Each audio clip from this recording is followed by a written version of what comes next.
Hi, നമസ്കാരം. അപ്പോ മാമാന്തിമലയിലെ ബാക്കി കഥ പറഞ്ഞു തുടങ്ങാലോ അല്ലേ? എന്റെ പപ്പ ആ നാട്ടിൽ വന്ന് താമസിച്ച ആളായിരുന്നു. അതുപോലെ അറിയപ്പെടുന്ന ഒരു കല്ലാശാരിയും. അതുകൊണ്ട് പുള്ളി അയൽക്കാരുടെ അളിയനായി, നാട്ടുകാരുടെ പണിക്കനായി. മാമാന്തിമലയുടെ മണ്ടയിൽ താമസമായിരുന്നതുകൊണ്ട് ആ മലയുടെ രാജാവ് താനാണ് എന്നൊരു തലക്കനം ആ പുള്ളിക്കുണ്ടായിരുന്നു. ഉള്ളത് പറഞ്ഞ വീട്ടിൽ ഞങ്ങൾക്ക് പുള്ളിയെ നല്ല പേടിയായിരുന്നു. മലയിലുള്ള ഒട്ടുമിക്ക പെണ്ണുങ്ങളും കൊയ്ത്തിനും മറ്റ് പുറംപണിക്കും പോകുമ്പോൾ എൻ്റെ അമ്മയെ മാത്രം പപ്പ പണിക്കൊന്നും വിട്ടിരുന്നില്ല. ആഴ്ച അവസാനം പണി കഴിഞ്ഞ് അടിച്ച് പൂസായി വാതിൽപ്പടിയിൽ ഇരുന്ന് പപ്പ വീമ്പ് പറയും, പെണ്ണുങ്ങൾ കാശ് കൊണ്ടുവന്നിട്ട് ഈ വീട്ടിൽ ആരും മേടിക്കണ്ട.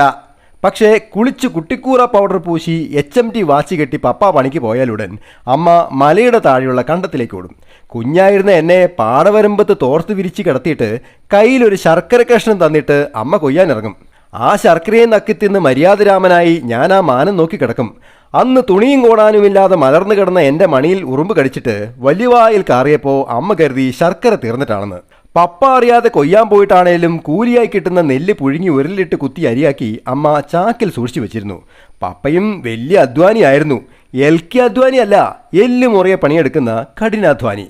വീടിന് ചുറ്റും പാറയായിരുന്നിട്ടും പപ്പയും അമ്മയും കൂടി പറമ്പിലെല്ലാം കൃഷി ചെയ്ത് ആ കുന്നിൻപുറത്തെ മണ്ണ് പൊന്നാക്കി മാറ്റി.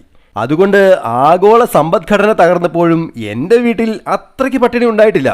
നെല്ലും കപ്പയും കാച്ചിലും ചേമ്പും ചേനയും ഒക്കെ ആവശ്യത്തിന് സൂക്ഷിച്ചു വെച്ചിട്ടുണ്ടായിരുന്നു. കറണ്ടില്ലാതിരുന്ന ആ മലയോരത്ത് വൈകുന്നേരം ആകുമ്പോൾ എണ്ണയും മണ്ണെണ്ണയും ചോദിച്ച് പെണ്ണുങ്ങൾ അങ്ങോട്ടും ഇങ്ങോട്ടും ഓടും. വായിച്ചു പഠിക്കാനും വായി നിറയെ ചോറുണ്ണാനും വീട്ടിൽ മണ്ണെണ്ണ വിളക്ക് കത്തിക്കണം. 2 മുറിയുടെ നടുക്കായി ഒറ്റ വിളക്കിൻ്റെ വെട്ടമേ ഉണ്ടാവൂ.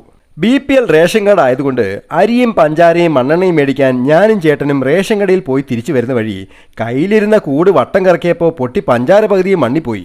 വീട്ടിലെത്തിയപ്പോൾ റേഷൻ കടക്കാരൻ അത്രേ പഞ്ചാര തന്നുള്ളൂ എന്ന് പറഞ്ഞ് ഞാനും തടി തപ്പി.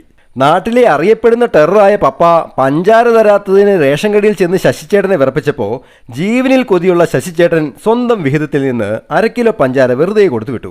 വീടിന് ചുറ്റും കല്ലും മണ്ണും ആവശ്യത്തിലേറെ ഉണ്ടായിട്ടും അന്നത്തെ റേഷൻ അരിയിൽ നിന്ന് അമ്മ കുത്തിയിരുന്ന് കല്ല് പെറുക്കുന്നത് ഞങ്ങളോടുള്ള സ്നേഹം കൊണ്ടായിരുന്നില്ല, മറിച്ച് പപ്പായുടെ ചീത്തവിളി പേടിച്ചായിരുന്നു. എന്നിട്ടും കഞ്ഞി കുടിക്കുമ്പോൾ കല്ല് കടിച്ചിട്ട് പല്ല് തകരുമ്പോൾ അമ്മയ്ക്ക് കണ്ണ് പൊട്ടണ കീർത്തനങ്ങൾ ചൊല്ലിക്കൊടുത്തിരുന്ന പപ്പ ആയിരുന്നു ഞങ്ങളുടെ അന്നത്തെ റേഡിയോ മാങ്കോ. പപ്പ ഭയങ്കരനായതുകൊണ്ട് ഇറച്ചി വെട്ടുകാരനും ചായക്കടക്കാരനും പലചരക്ക് കടക്കാരനും ഒക്കെ കാശ് മേടിക്കാതെ തന്നെ ഞങ്ങൾക്ക് സാധനങ്ങൾ തന്നിരുന്നു.